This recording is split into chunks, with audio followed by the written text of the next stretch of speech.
Assalamualaikum warahmatullahi wabarakatuh. Waalaikumsalam. Kami dari kelompok 3 akan mempresentasikan kerja kelompok kami yang berjudul Fase Gerak pada HPLC, GC, dan juga SFC. Adapun kami mengerjakan tugas ini untuk memenuhi tugas mata kuliah analisis instrumentasi dengan dosen pengampu Profesor Dr. Rinaldi Idrus SSI. Kami dari kelompok 3, kelas A, beranggotakan Miftahul Azri, Nisa Az-Zahra, saya sendiri, Ciputri Safira, dan Jessica Tika. Di sini, kami akan membahas mengenai HPLC, GC, SFC, yang mencakup sejarah, pengertian dan prinsip alat, instrumen, serta fase gerak pada masing-masing instrumen tersebut. Untuk yang pertama yaitu HPLC, atau merupakan singkatan dari High Performance Liquid Chromatography. Yang pertama ada sejarah dari HPLC. HPLC ditemukan sebelum tahun 1970-an. Beberapa metode kromatografi dapat diandalkan secara komersial yang tersedia untuk ilmuwan di laboratorium. Selama tahun 1970-an, sebagian besar pemisahan kimia dilaksanakan menggunakan berbagai teknik, termasuk kromatografi kolom terbuka, kromatografi kertas, dan kromatografi lapis tipis. Namun, teknik-teknik kromatografi ini tidak memadai untuk kuantifikasi senyawa dan resolusi antara senyawa yang serupa. Selama waktu itu, kromatografi cairan tekanan mulai digunakan untuk mengurangi flow through waktu, sehingga mengurangi waktu pemurnian senyawa yang terisolasi oleh kolom kromatografi. Namun laju aliran yang tidak konsisten, dan apakah lebih baik untuk memiliki laju aliran yang konstan atau tekanan konstan, dan itu masih diperdebatkan. Kromatografi cairan dengan tekanan tinggi dikembangkan pada pertengahan tahun 1970-an dan segera ditingkatkan dengan pengembangan bahan kemasan kolom dan kenyamanan tambahan online detektor. Pada akhir 1970-an, metode baru termasuk fase terbaik kromatografi cair yang diperbolehkan untuk meningkatkan pemisahan antara senyawa yang sangat mirip. Nah, pada tahun 1980-an, HPLC yang sering digunakan untuk pemisahan senyawa kimia, meningkatkan teknik-teknik baru pemisahan, identifikasi, pemurnian, dan kuantifikasi jauh di atas teknik-teknik sebelumnya. Komputer dan otomisasi pun menambah kenyamanan dari HPLC. Perbaikan dalam kolom jenis, dan dengan demikian, reproduktivitas dibuat sebagai istilah-istilah seperti mikrokolom, kolom afinitas, dan fast HPLC mulai emerge. Nah, selanjutnya ada pengertian dan juga prinsip dari HPLC. Nah, HPLC atau High Performance Liquid Chromatography merupakan salah satu teknik kromatografi untuk gula cair yang biasanya disertai dengan kinerja yang tinggi.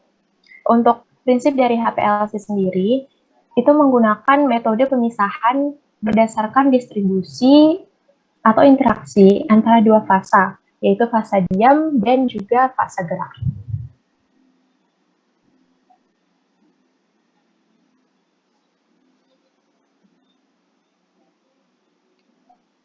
Baik, berikut merupakan komponen dari HPLC. Yang pertama ada solvent. Solvent atau pelarut bertindak sebagai fase gerak dalam HPLC. Jenis pelarut yang digunakan tergantung dari tipe pemisahan yang dilakukan. Polaritas pelarut sangat menentukan efisien pemisahan. Kemudian ada yang namanya pompa. Seperti yang sudah disebutkan sebelumnya, pompa yang digunakan dalam HPLC haruslah pompa yang bertekanan tinggi, agar dapat mendorong fase gerak dalam reservoir menuju kolom fase diam dan melewati detektor. Kemudian ada yang namanya injektor. Injektor merupakan tempat masuknya sampel ke dalam sistem HPLC. Proses injeksi dapat dilakukan secara manual dengan shring atau dengan menggunakan sistem injeksi otomatis. Kemudian ada yang namanya kolom. Aktivitas utama dalam HPLC terjadi di dalam kolom sebagai fase diam.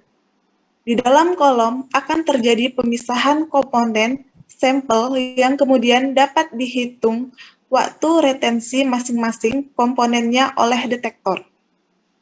Lalu ada yang namanya detektor. Alat ini berfungsi untuk mendeteksi keberadaan komponen yang telah melewati kolom dan memberikan sinyal elektronik pada pengolahan data. Next.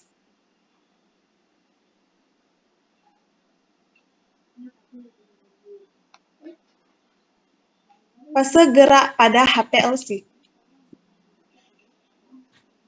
Berupa cairan, yaitu campuran dua atau lebih pelarut sehingga dapat terjadi pemisahan zat-zat dalam campuran. Senyawa terpisah berdasarkan koefisien partisi dari zat-zat dalam campuran tersebut di dalam pelarut. Berdasarkan komposisi fase geraknya, yang pertama ada isokratik, yaitu komposisi fase gerak selama analisa tidak berubah. Yang kedua ada gradien, merupakan komposisi fase gerak berubah-ubah selama analisa. Lalu ada syarat-syarat fase gerak dalam HPLC. Yang pertama, harus bertindak sebagai pelarut yang baik untuk sampel yang akan dianalisis. Kemudian yang kedua, zat cair harus murni dan jernih untuk menghindari kotoran yang dapat mengganggu interpretasi kromatogram dan menghindarkan penyumbatan kolom. Yang ketiga, zat cair harus murni dan jernih untuk menghindari kotoran yang dapat mengganggu interpretasi kromatogram dan menghindari penyumbatan kolom. Yang keempat, memiliki viskositas rendah. Yang kelima, sesuai dengan detektor yang digunakan. Next. Berikut merupakan alat dari HPLC. Next.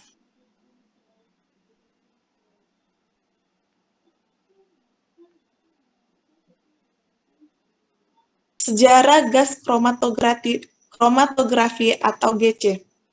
Pada awal tahun 1990-an, gas kromatografi atau GC ditemukan oleh Mikhail Semnovic-Tesfet sebagai teknik pemisahan untuk memisahkan senyawa.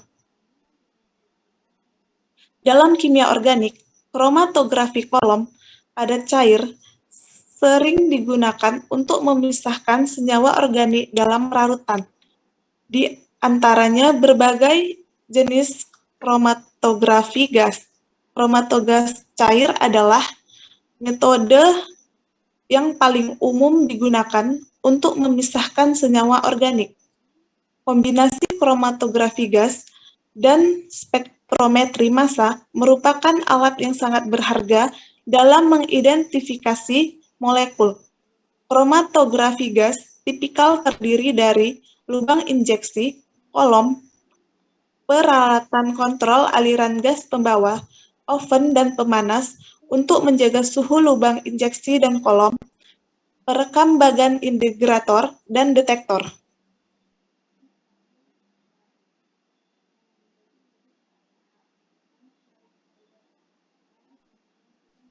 Baik, selanjutnya yaitu pengertian dan prinsip GC.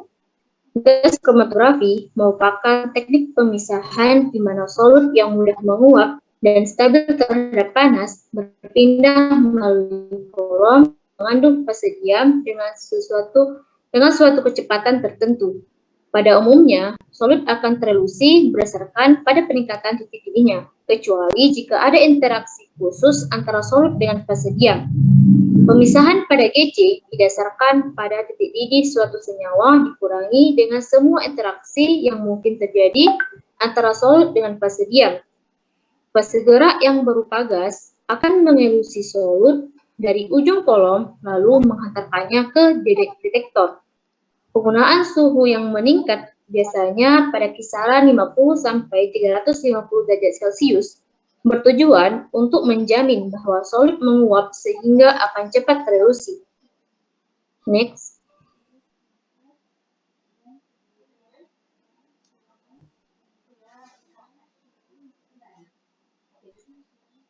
Berikut merupakan komponen gas kromatografi. Yang pertama yaitu carrier gas, merupakan ilustrasi tabung gas atau material gas yang akan digunakan pada proses kromatografi. Gas tersebut merupakan fase gerak. Pada poin pengertian GC sudah disebutkan beberapa jenis gas carrier, yakni helium, nitrogen, dan lainnya. Tabung gas akan terhubung ke pipa atau selang yang menghubungkannya ke flow controller. Selanjutnya yaitu flow controller, merupakan sebuah komponen yang digunakan untuk mengatur jumlah keluaran gas carrier. Secara umum, ilustrasi flow controller itu seperti keran air yang bisa dibuka atau ditutup. Bentuk aslinya mungkin seperti solenoid valve yang bisa diatur dengan microcontroller. Selanjutnya, sampel injektor. Nah, pada sampel injektor, sampel dimasukkan ke dalam kolom melalui tempat injeksi, yaitu injection port. Hal ini dapat digunakan dengan pertolongan jarum injeksi. Selanjutnya yaitu kolom. Kolom merupakan jantung dari kromatografi gas. Bentuk kolom dapat berupa lurus, bengkok atau kumparan atau spiral. Pada umumnya, kolom selalu berupa tabung yang terbuat dari tembaga, stainless steel, plastik. Di bagian dalam kolom inilah dimasukkan fase diamnya yang terikat pada padatan pendukung. Berdasarkan fase diamnya, kromatografi gas dapat dibedakan kepada dua jenis, yaitu gas solid kromatografi dan gas liquid kromatografi. Selanjutnya, ada detektor.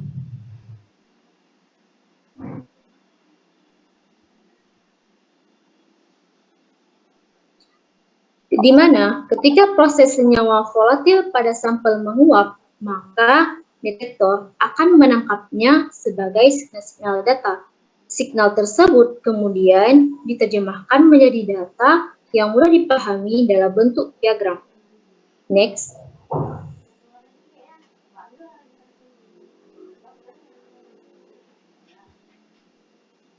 Selanjutnya yaitu fase gerak pada GC. Fase gerak disebut juga gas pembawa karena tujuan awalnya adalah untuk membawa solut ke kolom.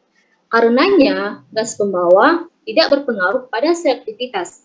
Syarat gas pembawa adalah tidak reaktif, murni atau kering, dan dapat disimpan pada tangki tekanan tinggi. Pemilihan gas pembawa tergantung pada penggunaan spesifik dan jenis detektor yang digunakan. Helium merupakan tipe gas pembawa yang sering digunakan karena memberikan efisiensi kromatografi yang lebih baik, yaitu mengurangi pelebaran pita. Fase gerak pada GC akan bergantung pada jenis detektor yang digunakan untuk memonitor zat yang keluar dari kolom. Contoh fase gerak yang sering digunakan adalah gas H2, helium, dan N2.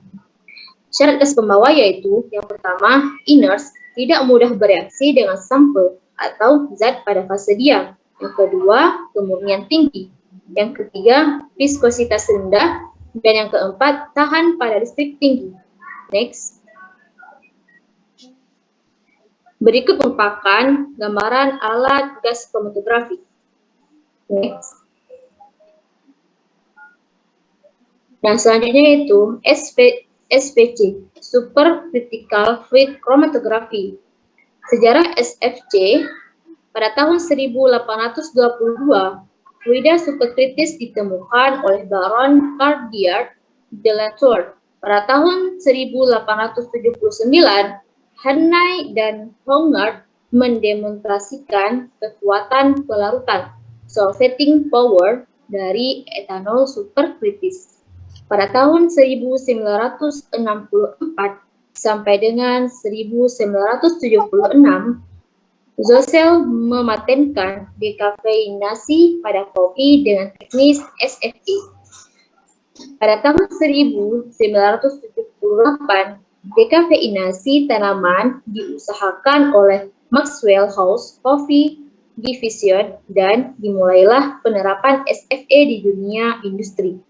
Pada tahun 1981, penggunaan fluida superkritik pada analitik dimulai pada kromatografi fluida superkritik FSC Kapiller oleh Novotny dan kawan-kawan.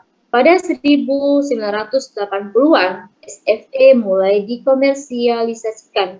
Pada tahun 1996,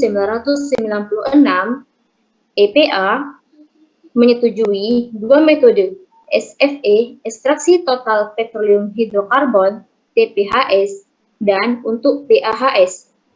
Dan pada tahun 1988, EPA mengumumkan metode SFA untuk ekstraksi PCBS dan pestisida organoklorin OCPS. Next.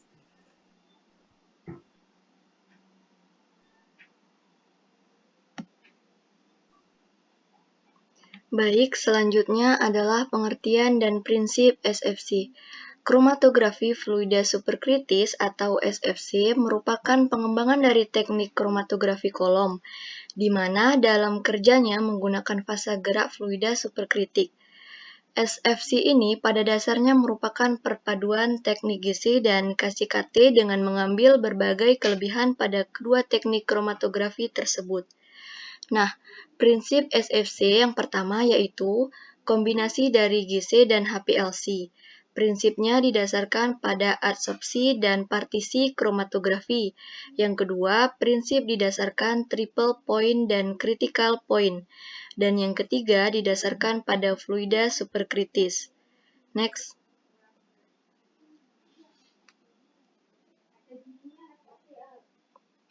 Nah, ini adalah komponen-komponen SFC, dapat kita lihat pada layar.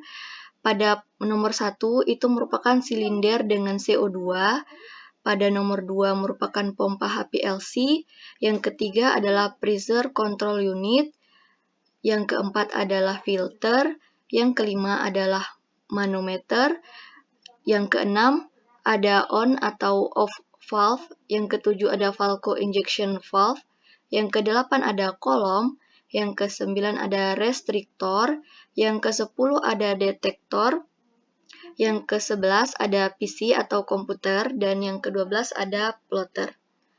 Next.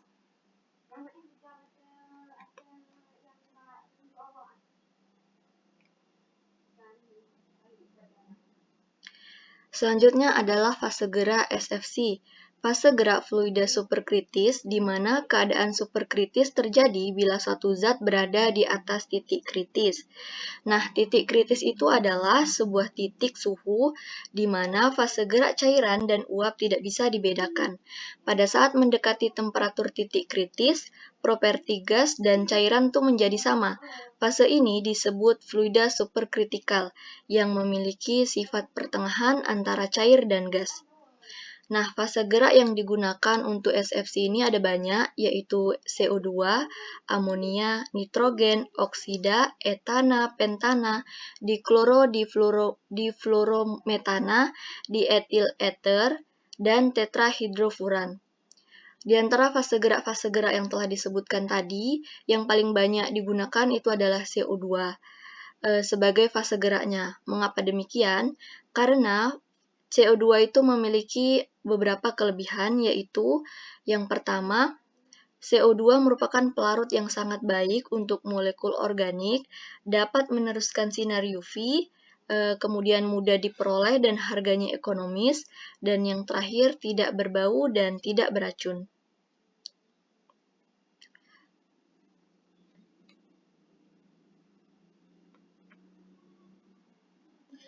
Nah, ini adalah gambar dari alat SFC, dapat kita lihat pada layar. Next.